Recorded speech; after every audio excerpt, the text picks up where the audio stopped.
Amados hermanos, preciosa iglesia, sean todos bienvenidos al estudio que estamos teniendo en este seminario que hemos llamado El Misterio de Dios Revelado.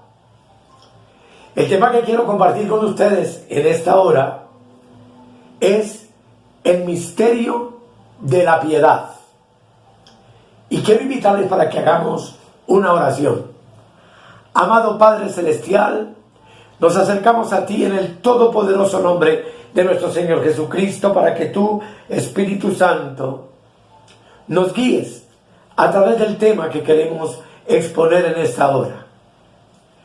Danos la gracia, danos la inteligencia, la sabiduría para hacerlo para la gloria de tu nombre y que mis hermanos puedan ser bendecidos e iluminados con este conocimiento. En el todopoderoso nombre de nuestro Señor Jesucristo. Amén, amén y amén. Valdría la pena recordar las palabras del apóstol Pablo en Efesios capítulo 3 del versículo 8 al 9. Recordando que en el tema anterior tuvimos la oportunidad de hablar acerca de la importancia de la escritura y del conocimiento.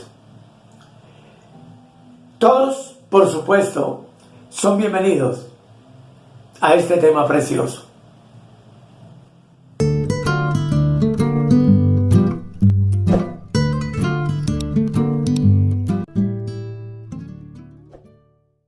Como ya les dije, amados, el tema se llama el misterio de la piedad. Y en Efesios capítulo 3, versículo 8 al 9, recordemos las palabras del apóstol Pablo que dice: a mí, que soy menos que el más pequeño de todos los santos, me fue dada esta gracia de anunciar entre los gentiles el evangelio de las inescrutables riquezas de Cristo. Versículo 9, y de aclarar a todos cuál sea la dispensación del misterio escondido desde los siglos en Dios que creó todas las cosas. Aquí habría mucho que hablar en este texto, pero lo obvio porque vamos a seguir adelante. Y en 1 Corintios 2, versículos 6 al 7, dice la palabra: Sin embargo, hablamos sabiduría entre los que han alcanzado madurez. Y sabiduría no de este siglo, ni de los príncipes de este siglo que perecen, mas hablamos sabiduría de Dios en misterio, la sabiduría oculta, la cual Dios predestinó antes de los siglos para nuestra gloria. De esos dos textos habrían muchas cosas que explicar, pero yo quiero invitarles hoy para que descubramos el misterio de la piedad, que lo encontramos en 1 de Timoteo, capítulo 3, versículo 16, donde la palabra de Dios dice: e indiscutiblemente grande es el misterio de la piedad.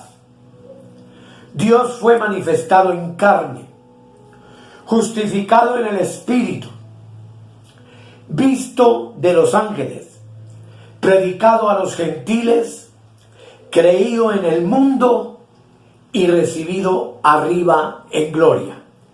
Lo mismo que Apocalipsis 1:4 nos dice también lo siguiente: Juan, a las 7 iglesias que están en Asia, gracia y paz a vosotros.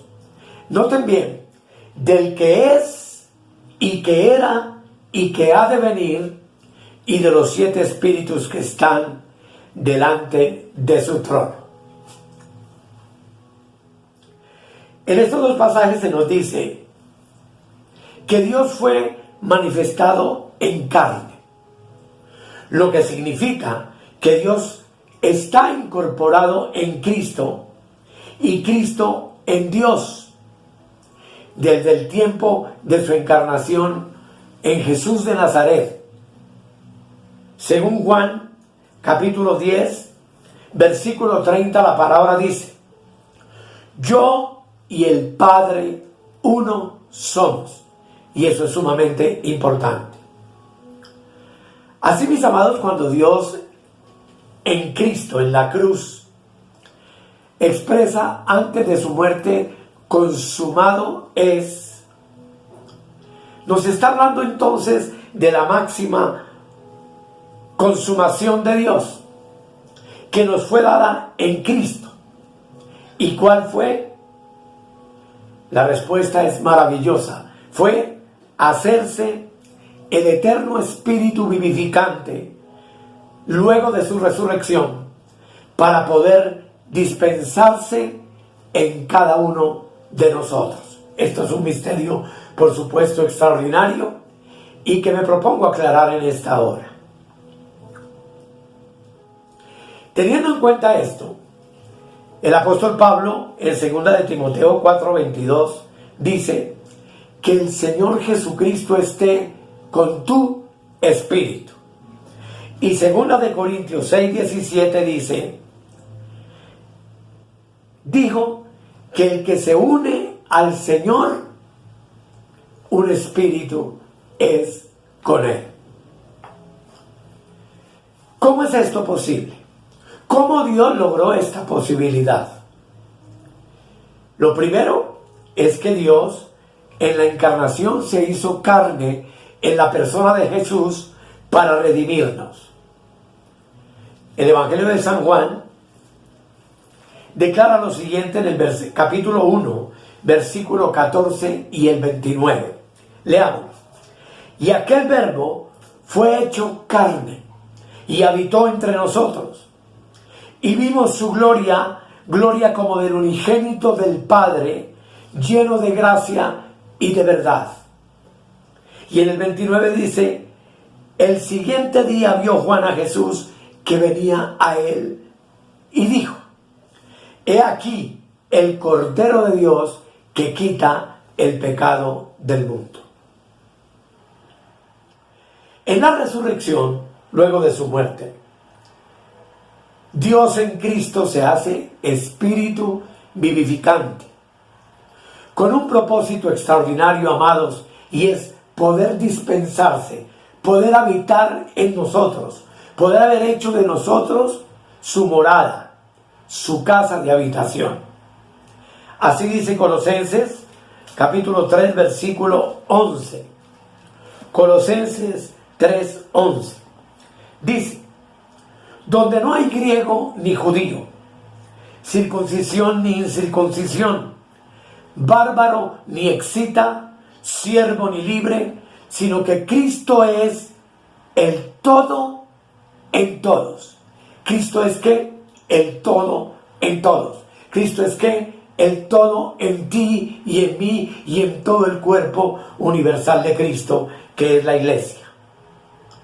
Por medio de la encarnación, Jesús tuvo un cuerpo humano anímico, pero por medio de la resurrección, Cristo tiene ahora un cuerpo espiritual. En la resurrección hubo un cambio y una consumación de Cristo. ¿Cuál fue? Que el cuerpo humano anímico de Jesús llegó a ser un cuerpo espiritual Cristo, por medio de la resurrección. Quizá tú te preguntes, pero ¿qué es Cristo en resurrección? Primera de Corintios, capítulo 15, el versículo 45 nos dice lo siguiente: así también está escrito: fue hecho el primer hombre Adán, alma viviente; el postrer Adán, espíritu vivificante. Cristo entonces, en su resurrección, es el espíritu vivificante, que está disponible y listo para ser recibido por todos sus creyentes, por todos los que hemos puesto en Él nuestra confianza. Así Pablo, en Efesios 3:17, nos dice que Cristo habita en ti y en mí por la fe en nuestros corazones. Leamos lo que dice. Para que habite Cristo por la fe en vuestros corazones, a fin de que, arraigados y cimentados en amor. La palabra sigue hablando sobre esto, pero aquí lo importante es entender eso, que Cristo vive en ti y vive en mí por medio de la fe. Así que en Romanos 8:9 también la Escritura nos dice lo siguiente: mas vosotros no vivís según la carne, sino según el Espíritu. Y usted nota que está escrito con mayúscula. Si es que el Espíritu de Dios mora en vosotros. Y si alguno no tiene el Espíritu de Cristo, no es de Él. Aquí, amados, se nos dice que el Espíritu de Dios, ¿qué? Mora en ti y mora en mí. Y que si alguno no tiene el Espíritu de Cristo morando en Él, no es de Él. Y esa es una verdad absoluta y clara para nosotros. Esto nos enseña entonces que el propósito de la máxima consumación de Dios fue de llegar a ser el Espíritu vivificante y poder llegar hasta nosotros, para hacer de nosotros la morada de Dios en nuestro espíritu. Esto es lo que la Escritura enseña, de que nosotros, el cuerpo de Cristo, la Iglesia Universal, somos el templo del Dios viviente. Uno de los misterios revelados, entonces, en lo que estamos viendo, es este. Dios fue procesado de espíritu, porque Dios es espíritu, a carne, en la persona de Jesús. Y de carne en la cruz, con su muerte, volvió a ser espíritu. Esta vez, espíritu vivificante. ¿Para qué? Para que Él pudiera entonces hacer de nosotros su nueva creación, su postrer Adán, la habitación donde Él pudiera morar. Hermanos, tú tienes el privilegio de que el Espíritu vivificante del Dios eterno mora en ti y mora en mí. Y tú y yo, en ese Espíritu maravilloso, somos uno solo con Dios. La finalidad entonces del Espíritu, antes de Jesús, de hacerse carne, es esa: el poder dispensarse en ti y en mí para morar en nosotros. Dice Juan, capítulo 1, el versículo 14. Ponle atención. Y aquel verbo fue hecho carne y habitó entre nosotros. Y vimos su gloria, gloria como del unigénito del Padre, lleno de gracia y de verdad. ¿A quiénes vieron ellos en lo que el apóstol nos está narrando? A Jesús de Nazaret, a Dios hecho carne. Y la finalidad de carne, luego de su muerte a espíritu vivificante, fue lo que le dio a Dios la oportunidad de hacer de nosotros su nueva creación y poder dispensarse en nosotros para morar en nosotros, en ti y en mí. Por eso repito que 1 Corintios 6:17 dice: pero el que se une al Señor, un espíritu es con Él. ¿Quién eres tú, amado hermano? ¿Quién soy yo? Un solo espíritu con Cristo. Porque tú y yo, por el milagro del nuevo nacimiento, hemos sido hechos uno con Él. Así que, para muchos puede ser difícil expresar esto, pero Cristo y yo somos uno en el Espíritu. Cristo y tú, mi hermano, mi hermana, son uno solo en el Espíritu. Tú y yo en Cristo somos uno solo en el Espíritu. El Espíritu vivificante es pues entonces la máxima consumación de Dios.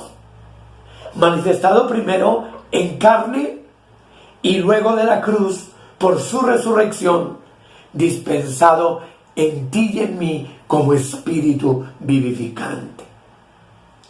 Esto nos enseña algo extraordinario, que el propósito de Dios jamás fue estar fuera de nosotros, sino en nosotros. En la encarnación, Dios se hizo carne, Juan 1:14, pero en resurrección, Dios carne se hizo espíritu vivificante. Primera de Corintios 15:45, que ya lo leímos. En el día de su resurrección, volvió a sus discípulos y se presentó delante de ellos como espíritu vivificante en un cuerpo glorificado. ¿Y qué hizo? Se dispensó dentro de cada uno de ellos, como dice el Evangelio de San Juan, capítulo 20, el versículo 22. Dice la palabra del Señor, Juan 20, 22. Y habiendo dicho esto, sopló y les dijo, recibid el Espíritu Santo. Ellos estaban allí en el aposento, Jesús se les revela, se aparece de la nada delante de ellos y sopla en ellos para dispensarse como espíritu vivificante en cada uno de los que allí estaban reunidos.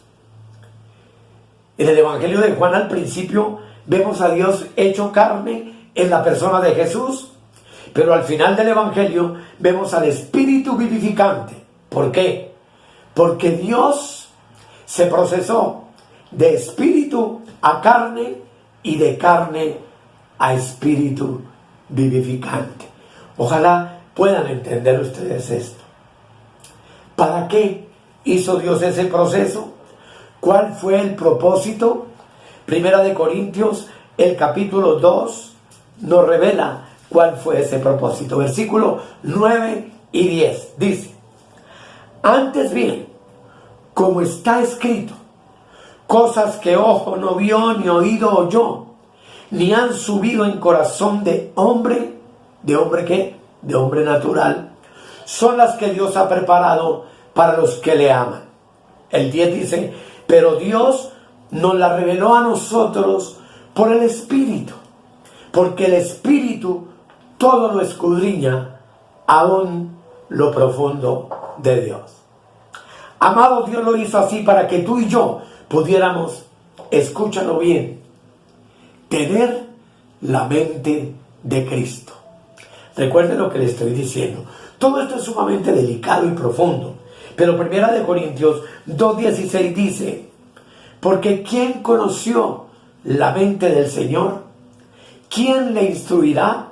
Mas nosotros tenemos la mente de Cristo. No solo tú y yo somos uno con el Señor, sino que además en la dispensación del Espíritu vivificante en nosotros, por medio del nuevo nacimiento, en esta nueva creación, nos dio la mente de Cristo. Y si nosotros desenvolvemos el proceso de espíritu vivificante hacia atrás o hacia adelante, encontramos lo siguiente. De adelante hacia atrás encontraríamos la resurrección, la muerte, el vivir humano de Jesús de Nazaret, la concepción y la encarnación de Dios antes de la cruz. El espíritu vivificante de Primera de Corintios 15:45 nos dice el texto, literalmente, así también está escrito, fue hecho el primer hombre Adán, alma viviente. ¿Hasta cuándo? Hasta la cruz de Cristo. El postrer Adán, espíritu vivificante. Nosotros somos del postrer Adán. Nosotros somos espíritus vivificantes. Y nos indica esto, que todos los elementos del plan de Dios, la encarnación, la concepción, el vivir humano, la muerte y la resurrección, fueron el proceso para Dios poder entonces dispensarse en nosotros.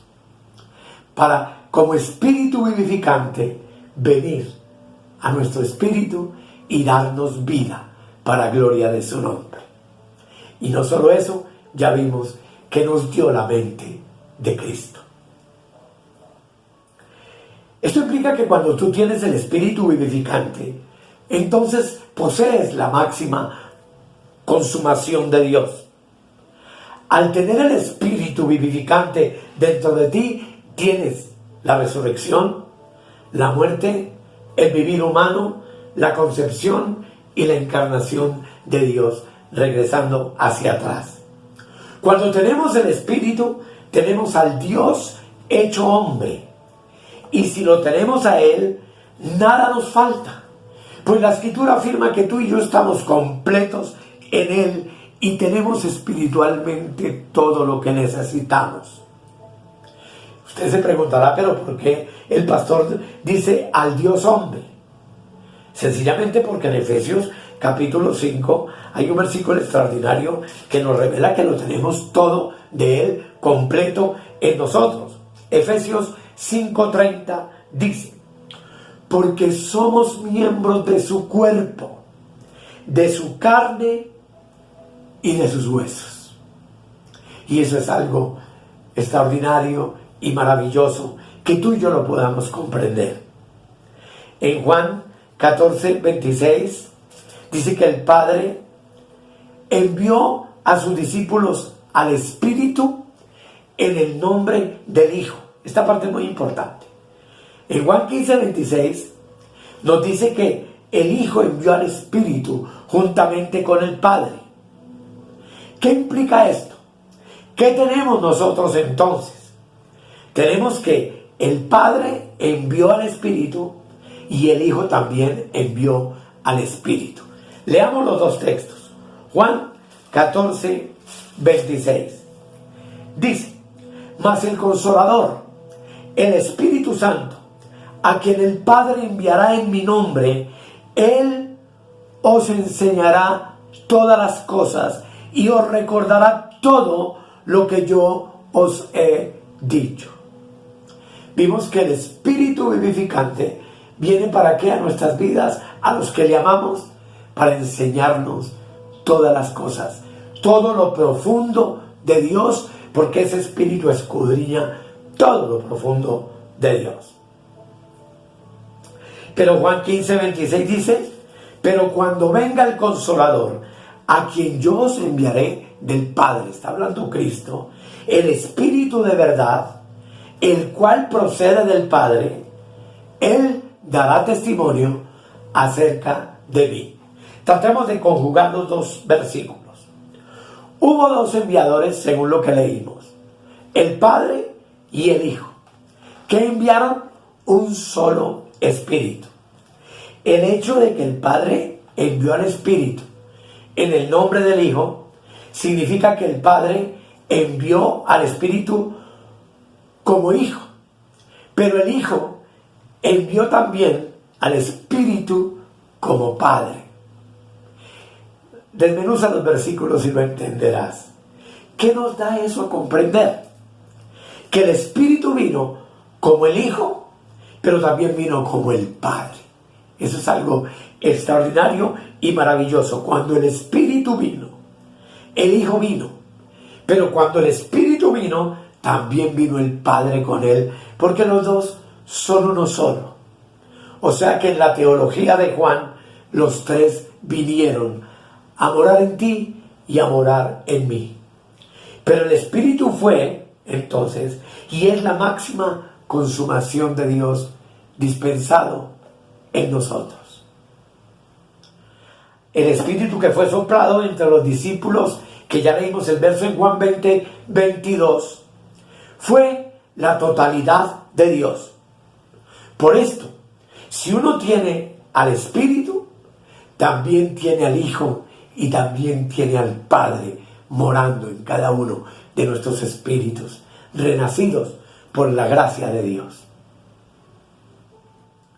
Y es que, amados, el Espíritu Santo no es solo un poder o un medio o una fuerza o un instrumento con el cual Dios puede hacer algo o infundir algo. de parte de Él. No. El Espíritu es todo inclusivo. Y el todo inclusivo, Padre, Hijo y Espíritu, que es el Espíritu vivificante, mora en ti y mora en mí. Es un error separar al Espíritu del Padre y del Hijo. Porque cuando el Espíritu vino, el Padre no se quedó en los cielos y el Hijo sentado a su diestra, sino que ambos, que son el Espíritu vivificante, que son el Espíritu Santo, que mora en nosotros, vinieron a ser morada en cada uno de nosotros. Repito, la teología de Juan nos enseña que cuando vino el Hijo, vino con el Padre y vino con el Espíritu. El Hijo en la resurrección fue hecho Espíritu vivificante. Pero el Espíritu vino del Padre y del Hijo y vinieron los tres. Eso es lo que habita en nuestro espíritu. Todo lo que el Hijo hizo, lo que el Hijo obtuvo y logró, está incluido en el Espíritu vivificante.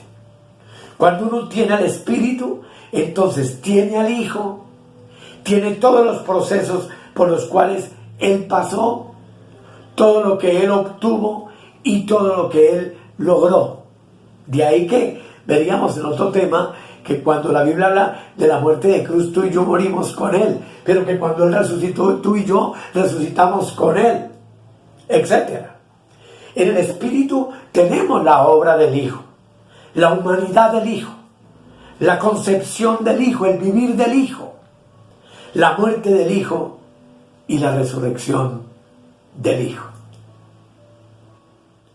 ¿Cuál fue el propósito entonces de todo este proceso de Dios? Lo repetimos, fue impartirnos su vida divina, su esencia divina, su condición divina, su posición divina y su naturaleza divina. Todo eso está en ti y está en mí. ¿Para qué? Para que tú y yo seamos divinos así como Él es divino. Para muchos esto puede sonar, amados, como una herejía. Pero, amados hermanos, segunda de Pedro, capítulo 1, versículo 4, nos enseña lo siguiente. Hablando de las promesas de Dios, dice, por medio de las cuales nos ha dado preciosas y grandísimas promesas, para que por ellas llegaseis a ser participantes de la naturaleza divina, habiendo huido de la corrupción que hay en el mundo a causa de la concupiscencia. En este proceso de Dios hermoso, tú y yo hemos recibido, amados, la naturaleza de Dios. En ti y en mí está la naturaleza divina.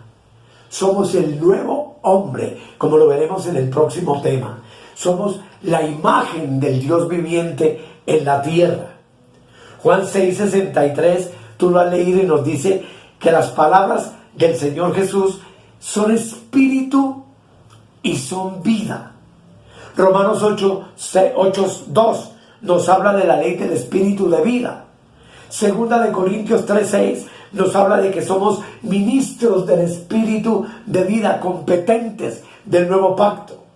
Primera de Corintios 15:45 nos habla de que es espíritu vivificante. Segunda de Corintios 3:17 nos dice que tú y yo somos uno solo con Cristo en el espíritu. Todo esto lo aclararemos en todo este proceso. Concluyendo, respondamos entonces una pregunta clave. ¿Cuál es el propósito de que el espíritu de vida haya venido a morar en nosotros? Es transformarnos desde nuestro interior para hacernos conformes a la imagen de Cristo. Ese es el propósito. Segunda de Corintios 3:18 dice, léelo conmigo, ahí está en la parte inferior. Por tanto, nosotros todos, mirando a cara descubierta como en un espejo, la gloria del Señor, somos transformados de gloria en la misma imagen, como por el Espíritu del Señor. No estamos hechos, hermanos, para vivir una vida religiosa, de cultos, de oraciones, de todas las cosas que hoy por hoy es lo que pareciera hacernos cristianos. No, cuando nosotros comenzamos a ver y a entender la gloria de las cosas de Dios y el propósito de Dios y lo que Dios ha hecho por ti y por mí en Cristo, cuando estamos conscientes de que el Espíritu es la máxima consumación de Dios en nuestro espíritu, nuestra vida es transformada por completo. De una vida terrenal a una vida celestial. Es cuando podemos comprender que es dentro del Espíritu vivificante que nos habita, donde tú y yo estamos sentados con Cristo, dice, en lugares celestiales. Porque, amados, todo esto nos sirve para entender que el propósito de Dios siempre fue que el hombre fuera como Él. Lo veremos en el próximo tema, lo invito. Y para ello es que Dios entonces, luego de la caída de Adán, pasó por el proceso de ser espíritu para habitar en carne. Y de carne, por medio de la muerte en la cruz, convertirse en espíritu vivificante para morar en ti y para morar en mí. Los que hemos sido despertados de la muerte, porque es que tú y yo resucitamos, estábamos muertos en delitos y pecados, lo dice la Escritura.